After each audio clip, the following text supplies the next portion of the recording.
Hi everyone, hope you're doing well from wherever you're watching this channel, depending on your time zone. Now, Ruto was in Mombasa launching several projects, including a road. A road from Bamburi, Mwakiruge, all the way to Kaloleni. I don't know when that project will be completed, but when he come to launch, you would think that in 1 month or half a year, then the project will be completed. He was here in Vihiga Sabatia launching Mago Mululu Wangulu Road. Up to now, the construction of that road is yet to start.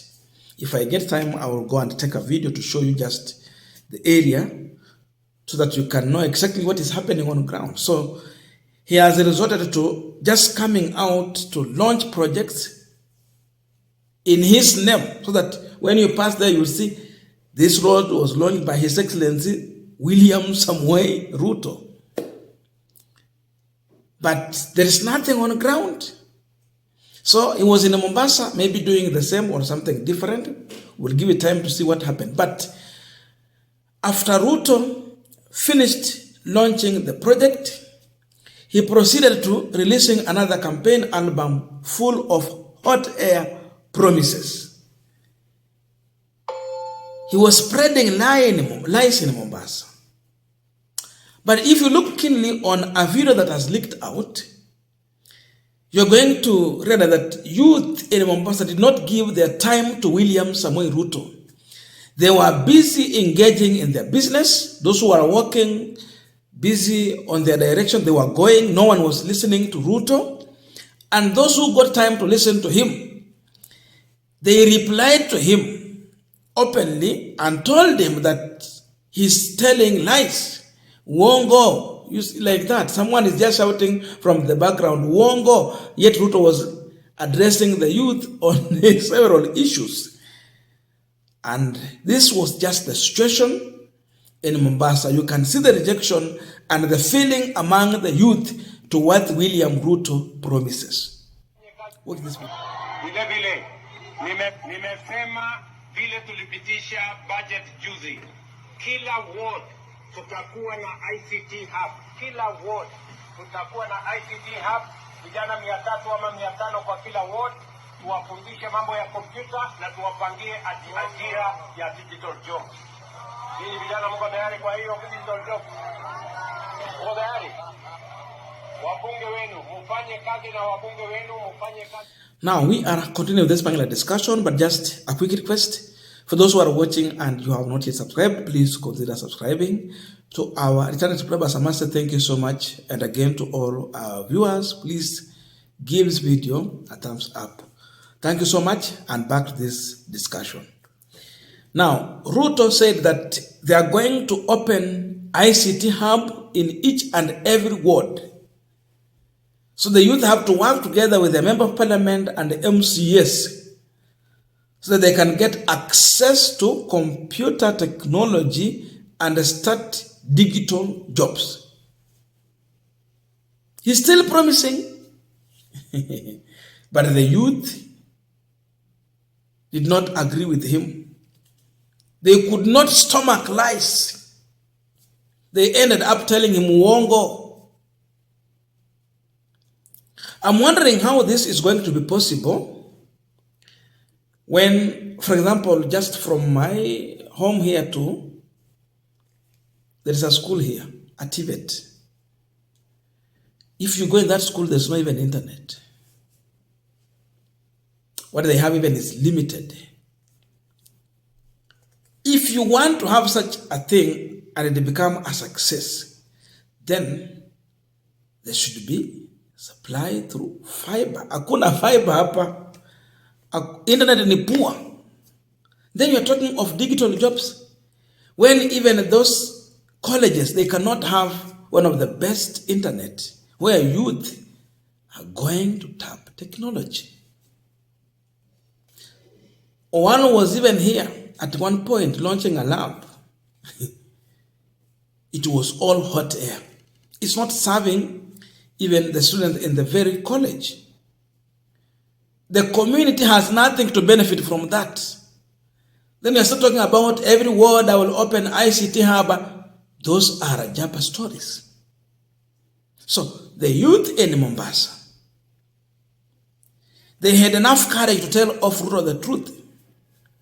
And those who did not have time for him, they were just walking, not listening to what he's talking about. Hapo ndio sasa serikali ya Kenya kwanza imefikisha wananchi. People are pissed off. That's why they cannot give their time to William Ruto.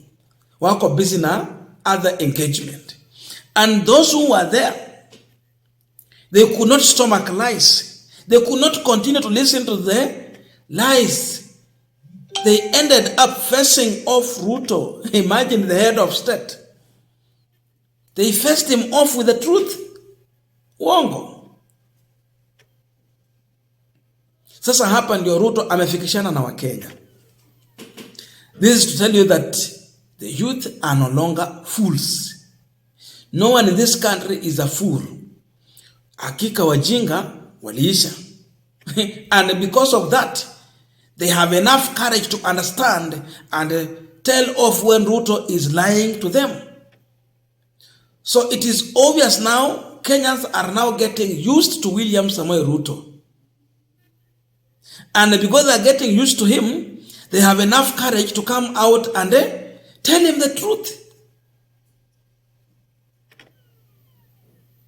So he must know that people are aware of what he's doing.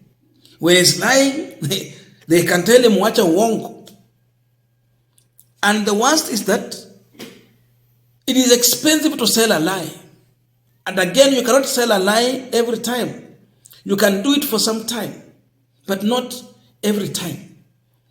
Lies have expiry date. And therefore, all the lies Ruto has been selling strategically, he has mastered lies. He has mastered the art of lies. And he has done it for long. But it has reached expiry date. And because it has reached expiry date, that's why people have no time for him. And those who are there, they can face him and tell him the truth. Mambo ya ICT, it was hot air. His album is not selling to the youth. They know very well because they have been moving around trying to open, in several markets. One has been trying to do this. But I have not seen any single youth who has come out to express on how he has benefited from this public Wi-Fi. In fact, they're saying free Wi-Fi. It's not free. This Wi-Fi they're installing, if they have managed to do it somewhere, it is through our taxes. It's not free. They're just trying to return our taxes in another way. So wasikuje kutuambia ni ya bure. Tunajua ni ushuru ya mwananchi ya kawaida walikusanya and they did a budget. There is nothing for free. Kama ni free, watuambie who donated. Whose project is that? Where they got the funds? Is it from the taxpayers? Ama kuna donor who came in or a well-wisher to give free? Because we should not misuse the word free. We don't need to misuse it. There's nothing free here. When you talk about free, it means it's someone's, giving, ni kama ni ya Ruto anatupea ama ya Gachagwa. Lakini ni ushuru wa Wakenya. Kwa hivyo hakuna kitu ya bure, bado ni ushuru. You paid for it. Indirectly you paid for it. But it's not working. So most of the projects he has launched in Mombasa, it's not new. There are things he did elsewhere. And if it is a complete project, then it is not his project. It's a project linked to one Uhuru Muigai Kenyatta, the former president. And if the new project is launching from zero, then you are going to have that project stalled there for many years. His name is going to remain there on that plate. If it's a wall they're building there, huku kwetu Mago walijenga ukuta, iko pale, from Mago to Mululu, bado barabara ni vumbi. I normally pass it every day. So we know him. And Mombasa, being part of Kenya, they know the man who was there speaking to them is a man his word cannot be his bond. You cannot trust him. He has proved that he only comes out to give promise, but he end up delivering none of those promises. So the Mombasa development tour is backfiring badly on William Ruto. Today he has a cabinet meeting in Mombasa State Lodge. So he's telling the people of Mombasa, the government is here. Siku ingine nilikuwa hapa Kakamega, wakatuambia Ruto has done something huge to bring the government operations, yani serikali imefanyia vikao zao Kakamega. Kwa hivyo ni heshima kubwa kwa Waluya. Jameni. Sasa mapeleka hizo heshima za kule Mombasa. I don't know.